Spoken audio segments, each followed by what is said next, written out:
So, have you heard about what Anthropic is doing lately? It's kind of a mess, honestly. They just dropped this new model called Fable.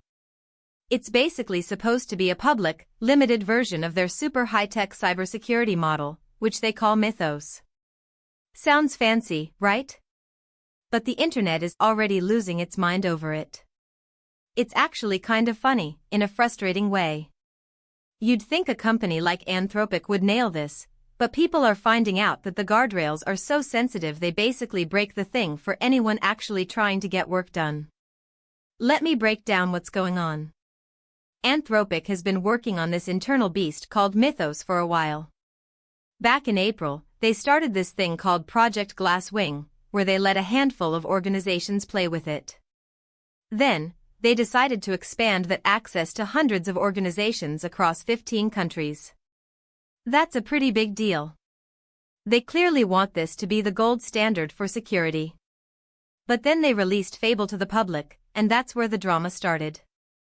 See, the whole idea behind Fable is safety. They don't want people using their AI to write nasty malware or, heaven forbid, cook up biological weapons. I get it, safety is important. I'd be pretty scared if someone just asked an AI how to make a virus and it just handed them the keys to the kingdom. But the way they've gone about it? It's just not working for the real experts. I was reading what people are saying, and it's honestly a bit embarrassing for them. You've got people like Valentina Palmiotti from IBM X-Force and Matt Swayche from Talmo basically throwing their hands up. They're saying these guardrails are just way too haphazard. It's like trying to protect a house by locking the front door, the back door, and then bricking over all the windows just in case someone tries to peek inside.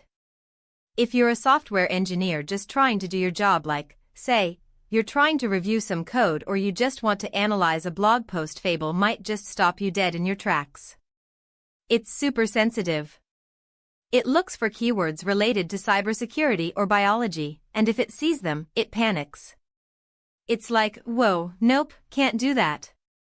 And then this is the annoying part, it forces you over to Claude Opus 4.8 instead. It's like the AI is acting like a nervous parent who thinks you're going to get hurt the second you step outside. It's actually kind of wild how often this happens. Standard, everyday tasks that security researchers do all the time? Blocked. They're complaining that they can't even do basic code reviews without the system flagging them. It's frustrating, right? If you're a pro, you shouldn't have to deal with an AI telling you that your own work is too dangerous to handle. It really makes you wonder if they tested this with anyone besides their own engineers. Anthropic does have this cyber verification program where you can apply to get fewer restrictions. It's basically a way to prove you're one of the good guys. But even then, you're jumping through hoops. OpenAI does something similar with their Trusted Access for Cyber program. It feels like the industry is stuck in this weird spot. They're trying so hard to be safe that they're accidentally making these tools useless for the very people who need them the most. The tension here is real. On one side, you have the massive risk of bad actors using these models to cause chaos. On the other side, you have the actual experts who need these tools to fight that chaos. When the tool gets in the way of the defense, that's a problem. TechCrunch writer Lorenzo Franceschi-Bicchieri has been covering this pretty closely. He's actually so embedded in this space that he's taking tips on Signal, which just goes to show how serious the security community is taking all of this. So, where does this go from here?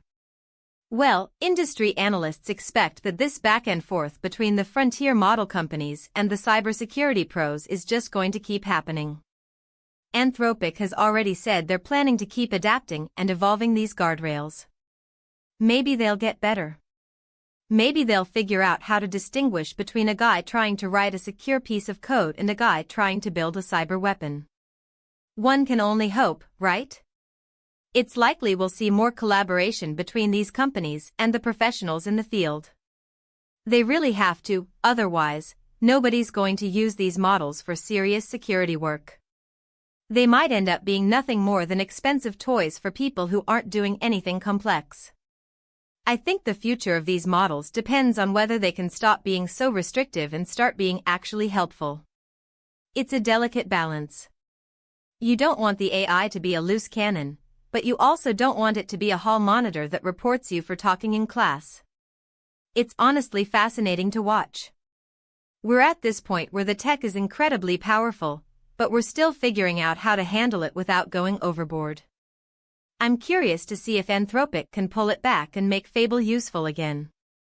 If they keep blocking everything, they're going to lose the very people they're trying to attract. I don't know about you, but I'm going to be keeping a close eye on this. It's like watching a high-stakes chess match where both sides are kind of fumbling their pieces. Maybe they'll figure it out in the next update. Or maybe they'll double down on the restrictions. Who knows? What do you think? Is it better to have an AI that's too safe, or one that's actually capable of doing the work? It's a tough question, and I don't think there's an easy answer.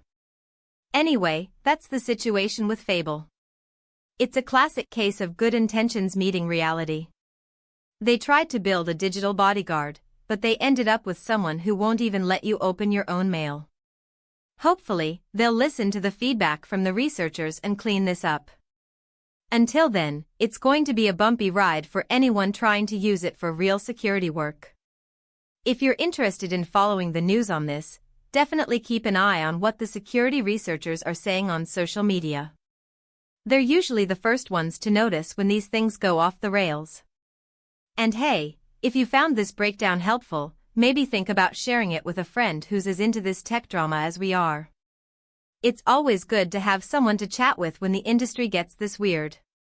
Catch you in the next one.